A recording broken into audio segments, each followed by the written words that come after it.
मातेचा, छत्रपती शिवाजी महाराज की, भारत माता की, भारत माता की, छत्रपती शिवाजी महाराज की, धर्मवीर छत्रपती संभाजी महाराज की, जय भवानी, जय भवानी, जय श्रीराम, जय जय श्रीराम। हिंदवी स्वराज्याचे सरसंस्थापक छत्रपती शिवरायांना मानाचा मुजरा करतो। भारतीय राज्यघटनेचे शिल्पकार भारतरत्न डॉक्टर बाबासाहेब आंबेडकर यांना मानवंदना अर्पित करतो।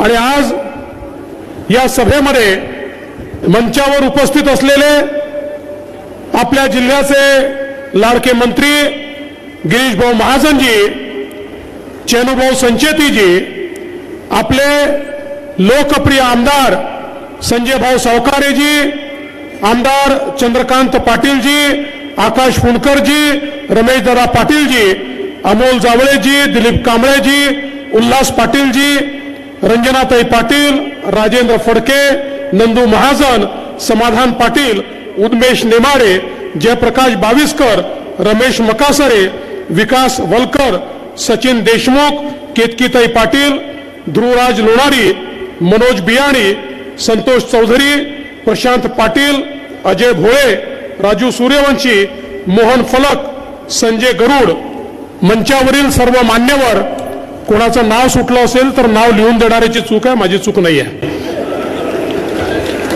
आणि या ठिकाणी एवढ्या मोठ्या संख्येने उपस्थित असलेल्या माझ्या माता भगिनी आणि बंधूंनो, तुमची संख्या पाहिल्यानंतर माझ्या मनामध्ये पूर्ण विश्वास आहे की मागचा रेकॉर्ड तर तुम्ही तोडणार आहात आणि मागच्या वेळेसपेक्षा जास्त मताने तुम्ही रक्षाताईला या ठिकाणी निवडून देणार आहात। बंधू भगिनींनो, आपल्या सर्वांनाच माहिती आहे ही निवडणूक ही नगरपालिकेची, महानगरपालिकेची, जिल्हा परिषदेची निवडणूक नाही आहे, ही विधानसभेची निवडणूक देखील नाही आहे, ही देशाच्या लोकसभेची निवडणूक आहे। देशाचा नेता निवडण्याची ही निवडणूक आहे। कोणाच्या हातामध्ये हा देश सुरक्षित असेल हे ठरवण्याची निवडणूक आहे। कोण देशाला विकासाकडे नेऊ शकतं हे समजण्याची निवडणूक आहे। सामान्य माणसाच्या आशा, आकांक्षा, अपेक्षा कोण पूर्ण करू शकतं याचा फैसला करण्याची ही निवडणूक आहे। आणि म्हणून या निवडणुकीमध्ये बंधू भगिनींनो, रक्षाताई किंवा दुसरा कॅन्डिडेट हे महत्वाचे नाही आहेत, तर या ठिकाणी आज देशामध्ये या निवडणुकीमध्ये दोन भाग झाले आहेत, दोन ध्रुव तयार झाले आहेत। एकीकडे विश्वगौरव असलेले विकास पुरुष माननीय नरेंद्र मोदीजी आहेत आणि मोदीजींच्या नेतृत्वात आपली महायुती आहे। ज्या महायुतीमध्ये शिवसेना आहे, ज्या महायुतीमध्ये राष्ट्रवादी काँग्रेस आहे, रिपाई आहे, रासपा आहे, मनसे आहे, वेगवेगळ्या प्रकारच्या आमच्या संघटना आहेत। एक मजबूत अशा प्रकारची महायुती ही मोदीजींच्या नेतृत्वात आपण तयार केली आहे। आणि दुसरीकडे कोण आहे? राहुल गांधी आहेत। आणि काय म्हणालात? काय? मी नाही म्हटलं, तुम्ही म्हणाला। मी नाही म्हटलं, तुम्ही म्हणालात। आणि राहुल गांधींच्या नेतृत्वात 24 पक्षांची खिचडी आहे। आज आपण बघा, आपली विकासाची गाडी आहे। या विकासाच्या गाडीला मोदीजींचं भक्कम इंजिन आहे, त्याला वेगवेगळ्या पक्षाचे डब्बे लागले आहेत। आणि या डब्यांमध्ये दीन, दलित, गोर, गरीब, आदिवासी, शेतकरी, शेतमजूर, महिला, अल्पसंख्याक, भटके, विमुक्त, ओबीसी सगळ्यांना बसण्याची जागा आहे। आपली विकासाची गाडी सगळ्यांना आपल्या डब्यामध्ये सामावून घेऊन सबका साथ सबका विकास म्हणत मोदीजीच्या इंजिन प्रमाणे पुढेच पुढे जाते आहे. दुसरीकडे अवस्था काय आहे? दुसरीकडे डब्बे नाहीच आहे, फक्त इंजिन आहे. म्हणजे मनसेचं इंजिन नाही, ते आपल्या सोबत आहे, पण दुसरीकडे फक्त इंजिन आहे.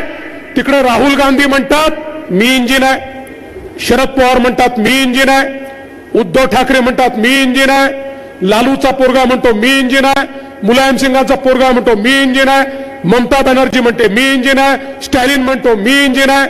त्या ठिकाणी डब्बे नाहीच आहे, सगळे म्हणतात मी इंजिन आहे. माझा तुम्हाला सवाल आहे, इंजिन मध्ये बसायला सामान्य माणसाला जागा असते का? इंजिन मध्ये फक्त ड्रायव्हर बसतो. आणि यांचं इंजिन असं आहे, राहुल गांधीच्या इंजिन मध्ये बसण्याकरता फक्त सोनियाजी आणि प्रियंकाजीला जागा आहे. उद्धव ठाकरेंच्या इंजिन मध्ये फक्त आदित्य ठाकरेंना बसायला जागा आहे. आणि पवार साहेबांच्या इंजिन मध्ये फक्त सुप्रियाताईला बसायला जागा आहे. तुमच्या करता त्यांच्या इंजिन मध्ये जागा नाही आहे. तुमच्या करता जागा ही फक्त मोदीजींच्या गाडीमध्ये आहे. आणि ज्या क्षणी रक्षाताईची बटन तुम्ही दाबाल त्या क्षणी या रावेर मतदारसंघाची गाडी ही ठीक आपला डब्बा मोदीजींच्या इंजिनला लागेल. आणि मग विकासापासून आपल्याला कोणीही या ठिकाणी थांबवू शकणार नाही. काही काळजी करू नका. लाईट बंद झाले असले तरी देखील बघा तुमचे लाईट सुरू झाले. अरे आपला करंटच असा आहे की ह्या लाईटची आवश्यकता नाही आहे. आणि म्हणून बंधू भगिनींनो, या ठिकाणी रक्षाताईचं डब्यामध्ये आपण सगळे बसलो की हा डबा मोदीजींच्या इंजिनला लागणार आहे. काय सुंदर दृश्य आहे बघा.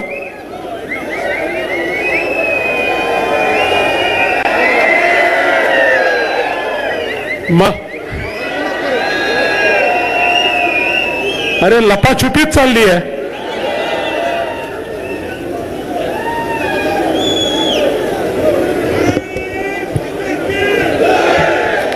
हमको रोक सके ये किसी अंधेरे में दम नहीं.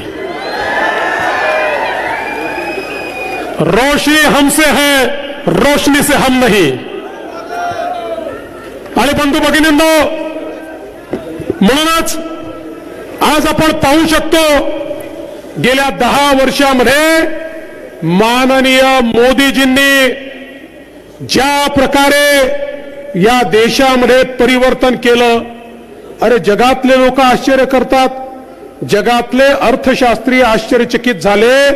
आज ते मोदी मॉडेलची चर्चा करतात की 10 वर्षामध्ये मोदीजींनी 25 कोटी लोकांना गरिबीच्या बाहेर काढलं. 25 कोटी लोकांना 10 वर्षामध्ये 20 कोटी लोक जे झोपडीत राहायचे, जे कच्च्या घरामध्ये राहायचे, त्यांना पक्क्या घरामध्ये नेण्याचं काम मोदीजींनी केलं.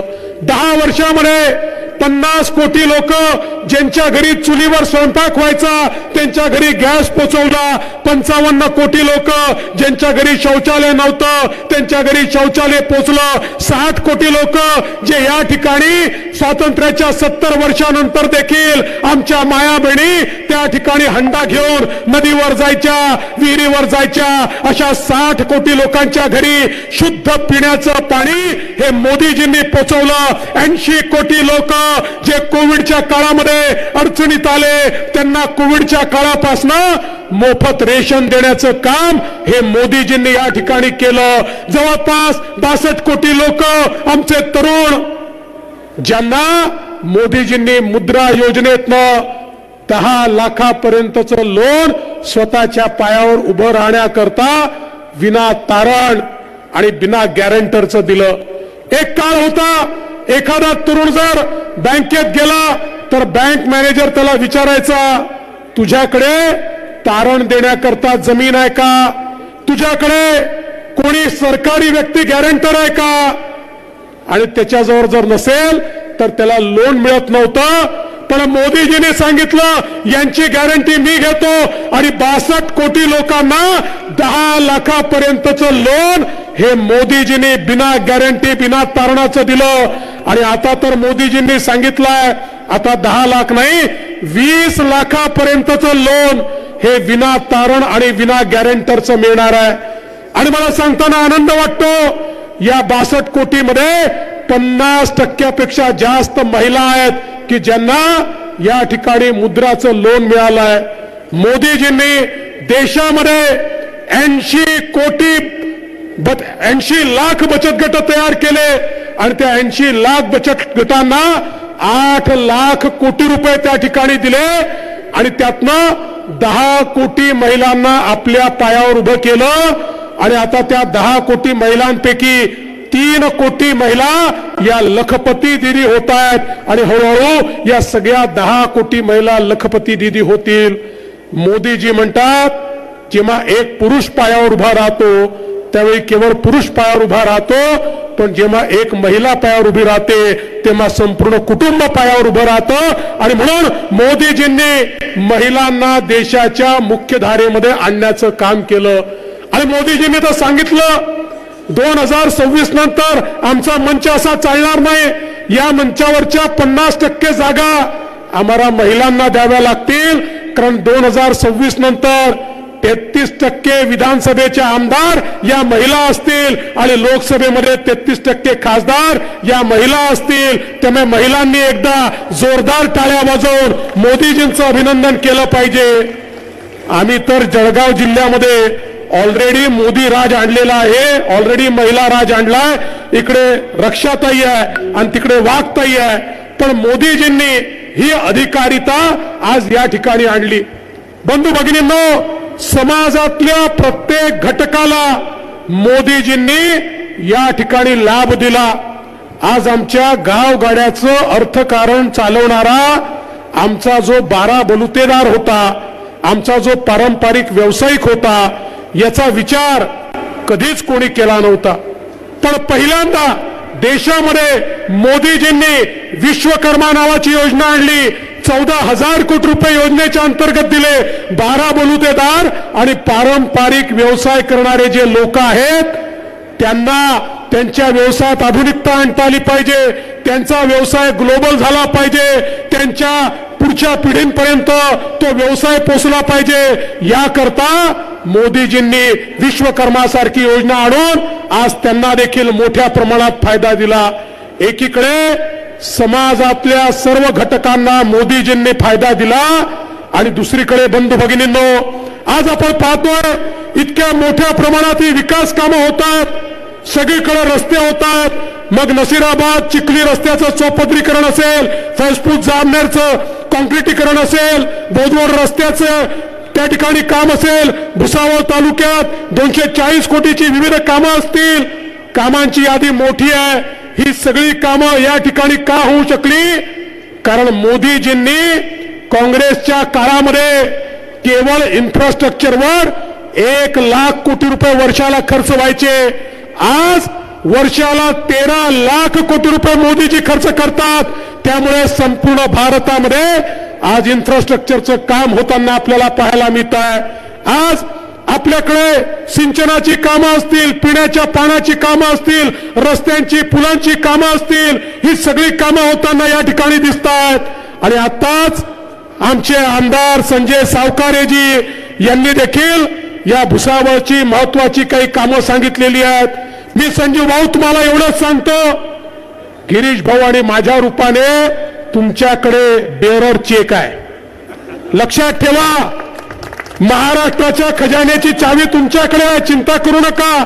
तुम्ही जे जे विषय या ठिकाणी मांडलेले आहेत त्या त्या विषयाला लागेल तेवढा निधी याच अधिवेशनाच्या याच बजेटमध्ये तुम्हाला देतो.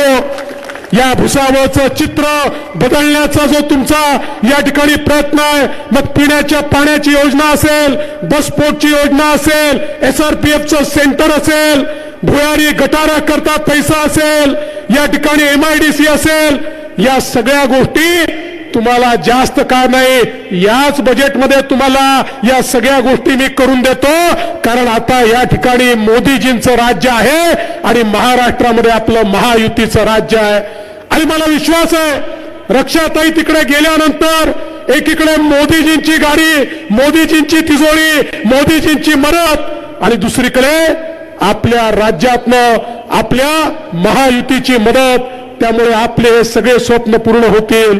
पण या निमित्ताने बंधू भगिनींनो, तुम्हाला मी हेच सांगायला आलोय, आज देशामध्ये मोदीजींच्या नेतृत्वात एक मजबूत सरकार आपल्याला मिळालंय.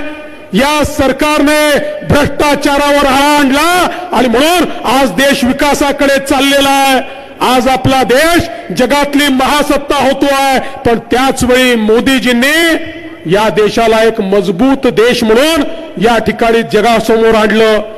आठवा तो काळ करोनाचा तो काळ आठवा, ज्या काळामध्ये आपल्या नातेवाईकांकडे जाण्याची देखील चोरी होती, ज्या काळामध्ये आपलं नातं देखील कोणी दाखवत नव्हतं, कोणी कोणाच्या मौत मिट्टीला देखील जात नव्हतं. बंधू भगिनींनो, जगातले एक्सपर्ट म्हणायचे भारतामध्ये किमान 50-60 कोटी लोक तरी मरतील, अशा प्रकारची अवस्था होती. जगामध्ये केवळ 4 देशांनी कोविडची लस तयार केली होती. ते देश वाट पाहत होते की आता भारत आमच्याकडे येईल, भारत आम्हाला भीक मागेल, मग भीकेमध्ये काही लसी देऊन टाकू, या भारताला गुलाम करू. पण भारताचे प्रधानमंत्री मोदीजी यांना माहिती होतं, यापूर्वी जेव्हा जेव्हा महामारी आली 30-30 वर्ष भारताला लस मिळाली नाही. मोदीजींना माहिती होतं, या देशांच्या भरोशावर बसलो, माझ्या भारताला लसी मिळणार नाहीत, ते पहिले स्वतःच्या नागरिकांना देतील, माझे भारतीय किड्या मुंग्यासारखे मरतील. अरे मोदीजींनी या ठिकाणी शास्त्रज्ञांना एकत्रित केलं, त्यांना रिसोर्सेस दिले, त्यांना रॉ मटेरियल दिलं आणि सांगितलं आपल्या देशात लस तयार करायची आहे. आणि मोदीजींच्या नेतृत्वात आपल्याच देशात लस तयार झाली आणि 140 कोटी भारतीयांना 2 वेळा लस मिळाली. आज ती लस मिळाली म्हणून आपण सगळे लोक या ठिकाणी जीवित आहोत, आपला परिवार या ठिकाणी जीवित आहे. पण बंधू भगिनींनो, हे केवळ भारतापुरतं मर्यादित नाही आहे.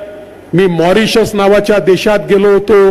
तिथल्या मराठी मंडळींनी छत्रपती शिवरायांच्या पुतळ्याचं उद्घाटन ठेवलं होतं. उद्घाटन केलं आणि मी मॉरिशसच्या राष्ट्रपतींना भेटायला गेलो. मॉरिशसचे राष्ट्रपती आफ्रिकन ओरिजिनचे राष्ट्रपती होते, त्यांना मी भेटलो. त्यांनी मला म्हटलं, फडणवीसजी तुम्ही मोदीजींना आमचे धन्यवाद सांगा. मी म्हटलं कशाबद्दल धन्यवाद मोदीजींना द्यायचे आहेत? ते म्हणाले, मोदीजींनी कोविडच्या काळात आम्हाला कोविडची लस दिली नसती तर माझा मॉरिशस बेचिराग झाला असता. आज माझा मॉरिशस जिवंत आहे, तो नरेंद्र मोदींमुळे जिवंत आहे. आणि आज जगामध्ये असे 100 देश आहेत की जे हे सांगतात की आम्ही मोदीजींमुळे जिवंत आहोत. बंधू भगिनींनो, आता मोदीजींचं नेतृत्व हे केवळ भारतापुरतं मर्यादित नाही आहे. या 100 देशाचे लोक म्हणतात आमचा नेता जर कोणी असेल तर तो नरेंद्र मोदी आहे. ही अवस्था भारताने यापूर्वी कधी बघितली नव्हती. आज तुम्ही बघा, एक सुरक्षित भारत आपण पाहतोय. मगाशी गिरीश भाऊ सांगत होते, मी देखील तुम्हाला आठवण करून देऊ इच्छितो, काय अवस्था होती भारताची. कोणीही भारतात यायचं, बॉम्बस्फोट करायचं, निघून जायचं. मुंबईत बॉम्बस्फोट, पुण्यात बॉम्बस्फोट, बंगलोरला बॉम्बस्फोट, कटकला बॉम्बस्फोट, कलकत्त्याला बॉम्बस्फोट. प्रत्येक बॉम्बस्फोटानंतर तेव्हाचं काँग्रेसचं सरकार काय करायचं? पाकिस्तानचा निषेध करायचं. मग ते पुन्हा बॉम्बस्फोट करायचे. मग आमचे पंतप्रधान पाकिस्तानचा तीव्र निषेध करायचे. मग ते पुन्हा बॉम्बस्फोट करायचे. मग आमचे पंतप्रधान अमेरिकेत जायचे, तिथल्या राष्ट्रपतीला कागदपत्र द्यायचे आणि सांगायचे, बघा बघा तो पाकिस्तान आमच्याकडे येतो, बॉम्बस्फोट करतो, तुम्ही त्याला समजवा. 140 कोटीचा पंतप्रधान इतका लाचार होता आणि त्या ठिकाणी ते भेटून आल्यानंतर 4थ्या दिवशी आमच्या देशात बॉम्बस्फोट व्हायचा. बंधू भगिनींनो, सत्ता बदलली, मोदीजी देशाचे प्रधानमंत्री झाले. मोदीजी प्रधानमंत्री झाल्यानंतर पाकिस्तानला माहिती नव्हतं हा बदललेला भारत आहे. या भारतामध्ये पुन्हा त्यांनी बॉम्बस्फोट करण्याचा प्रयत्न केला. त्यांनी त्या ठिकाणी आमच्या जवानांना मारलं, त्यांना शहीद केलं. पण नवीन भारत होता. अरे मोदीजींनी थेट पाकिस्तानमध्ये घुसून सर्जिकल स्ट्राईक केला, एअर स्ट्राईक केला आणि आतंकवाद्यांना मारलं. माझा सवाल आहे 2019 नंतर पाकिस्तानच्या बापाची तरी हिम्मत झाली का भारतामध्ये बॉम्बस्फोट करण्याची? 2019 नंतर पाकिस्तान या भारतामध्ये एकही बॉम्बस्फोट करू शकला नाही. कारण पाकिस्तानला माहिती आहे आपला बाप नवी दिल्लीमध्ये बसलाय आणि आता त्याची अवकात नाही. आज भारत तर चंद्रयान सोडतोय आणि पाकिस्तानची अवस्था मोदीजींनी अशी केली, तो कटोरा घेऊन घुमतोय. थोडे पैसे देऊन टाका, थोडे पैसे देऊन टाका, अशी अवस्था आज पाकिस्तानची झाली आहे. या भारताने जी प्रगती केली आहे, चंद्रयान आम्ही सोडलं, या ठिकाणी आदित्य एलवर चंद्र आणि सूर्याच्या कक्षेमध्ये आम्ही आलो. बंधू भगिनींनो, जे जपान सारख्या देशाला जमलं नाही ते भारताने आज करून दाखवलं. आणि एवढंच नाही तर आज भारत एक सुरक्षित देश आहे. या देशाने फायटर जेट तयार केलं, पाणबुडी तयार केली, फायटर नौका तयार केल्या, तोफा तयार केल्या, तोफगोळे तयार केले. आणि एवढंच नाही तर आज अग्नीसारखं मिसाईल या ठिकाणी आम्ही तयार केलं.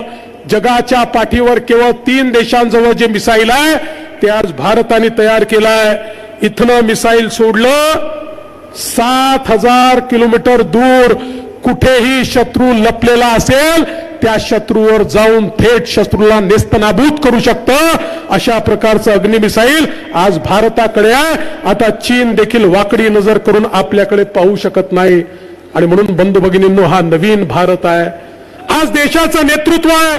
मला तर आश्चर्य वाटतं आपल्या विरुद्ध जे लोक या ठिकाणी लढतायत त्यांची काय परिस्थिती आहे. अरे आम्ही याच जळगावच्या सुपुत्राला, त्या ठिकाणी उज्ज्वल निकम साहेबांना मुंबईमध्ये, उत्तर मुंबईमध्ये, उत्तर मध्य मुंबईमध्ये त्या ठिकाणी उमेदवार बनवलं. त्यांना आम्ही उमेदवार बनवल्यानंतर हे काँग्रेसचे आणि इंडिया आघाडीचे लोक काय म्हणतात? ते म्हणतात उज्ज्वल निकमांना तुम्ही उमेदवारी का दिली? उज्ज्वल निकमांनी अजमल कसाबला बदनाम केलं. यांना चिंता कोणाची आहे? यांना कसाबच्या बदनामीची चिंता आहे. हे लोक त्या ठिकाणी आमच्या शहीदांचा अपमान करतात. हे म्हणतात करकऱ्यांना गोळी ही अजमल कसाबने मारली. अरे नालायकांनो, या ठिकाणी आमच्या न्यायालयाने देखील सांगितलं अजमल कसाबने गोळी मारली. आंतरराष्ट्रीय समुदायाने सांगितलं अजमल कसाबने गोळी मारली. एवढंच काय, पाकिस्तानने देखील मान्य केलं की त्या नालायक हरामखोर अजमल कसाबने आमच्या करकरे साहेबांना गोळी मारली. पण या ठिकाणी काँग्रेसचे नेते, इंडिया आघाडीचे नेते म्हणतात अजमल कसाब तर निर्दोष होता, त्याने गोळीच मारली नाही. बंधू भगिनींनो, आता फैसला करण्याची वेळ आली आहे. कोण कोणासोबत आहे? अरे आम्ही तर उज्ज्वल निकम सोबत आहोत, पण हे सगळे अजमल कसाब सोबत आहे. तुम्ही हा निर्णय करायचा आहे. अजमल कसाबची सोबत करणाऱ्यांच्या सोबत जायचं आहे की जे लोक त्याला फासावर चढवतात त्याच्या सोबत जायचं आहे. हा फैसला करणारी अशा प्रकारची निवडणूक आहे. आणि म्हणून गल्लीची नाही आहे, दिल्लीची निवडणूक आहे. अरे रक्षाताईंनी गेल्या 10 वर्षामध्ये या ठिकाणी सातत्याने गावोगावी संपर्क ठेवला. देशाच्या राज्याच्या माध्यमातून अनेक कामं या ठिकाणी केली. मोदीजींचा विकास या जिल्ह्यापर्यंत आणण्यामध्ये रक्षाताईंचा मोठा वाटा आहे. आणि बंधू भगिनींनो, रक्षाताई पुन्हा तुमच्या पुढे वोट मागण्याकरता आल्या. आणि आपल्याला माहिती आहे वोटिंग कुठल्या दिवशी आहे? 13 मेला वोटिंग आहे. आणि 13 मेला अजून काय आहे? रक्षाताईचा वाढदिवस आहे. मग आपल्या मुलीला, आपल्या बहिणीला तुम्ही वाढदिवसाचं गिफ्ट देणार आहात का? काय देणार आहात गिफ्ट? काय देणार आहात? किती देणार आहात? किती देणार आहात? किती लीड देणार आहात? 1 लाखाची लीड ही 13 तारखेला द्यायची आहे. कारण बंधू भगिनींनो, या वेळचं मतदान हे भाजपा करता नाही आहे. यावेळचं मतदान हे भारताकरता आहे. भारताला मोदीजींच्या हातामध्ये देण्याकरता हे मतदान आपल्याला करायचं आहे.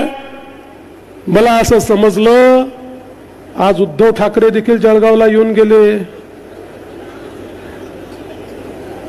आणि काय बोलू लागले. उद्धव ठाकरे म्हणाले 5 जून येऊ द्या, मग या भाजपवाल्यांना बिळातनं आम्ही बाहेर काढून त्या ठिकाणी मारू. अरे 2.5 वर्ष तुम्ही मुख्यमंत्री होता तेव्हा बिळातनं बाहेर निघाला नाही, आता कुठे तुम्ही बिळातनं बाहेर येणार आहात. 2.5 वर्ष मौका दिला होता. 2.5 वर्षामध्ये डोळ्यातनं बाहेर न येणारा मुख्यमंत्री आमच्यासारख्या वाघांना म्हणतो अरे आम्ही बिळात जाणारे नाही आहोत. या ठिकाणी कोरोनाच्या काळात देखील जनतेमध्ये राहणारे आम्ही लोक तुमच्यासारखे घाबरून घरी बसणारे लोक नाही आहोत. तुमच्यासारखे खिचडी चोर आणि कफन चोर आम्ही नाही आहोत की ज्यांनी कोरोनाच्या काळामध्ये लोकांची खिचडी खाल्ली आणि लोकांच्या कफनमध्ये देखील चोरी केली. आणि या कफन चोरांना या ठिकाणी कुठलाही थारा आता जनता देणार नाही हा मला विश्वास आहे. अरे जळगावची जनता आहे, स्वाभिमानी जनता आहे. ही जनता अशा कफन चोरांच्या मागे जाणार नाही हा मला विश्वास आहे. आणि बंधू भगिनींनो, जळगावच्या लोकांना, रावेरच्या लोकांना माहिती आहे तुतारीची पिपाणी कशी करायची. त्यामुळे तुम्ही तुतारीची पिपाणी केल्याशिवाय राहणार नाही हा विश्वास मला आहे. आणि म्हणून 13 तारखेला कमळाचं बटन दाबा. कमळाचं बटन दाबलं की रक्षाताईला तर वोट मिळेल, पण मोदीजींना तुमचा आशीर्वाद मिळेल. ज्या मोदीजींनी या ठिकाणी सुरक्षित देश तयार केला, ज्या मोदीजींनी संविधानाची रक्षा केली, ज्या मोदीजींनी 500 वर्षानंतर प्रभू श्रीरामांचं मंदिर त्याच ठिकाणी बांधलं, त्या मोदीजींना पुन्हा एकदा तुमचा आशीर्वाद 13 तारखेला द्या एवढीच विनंती करतो आणि माझं बोलणं संपवतो. जय हिंद, जय भारत, जय महाराष्ट्र, जय श्रीराम. भारत माता की, भारत माता की.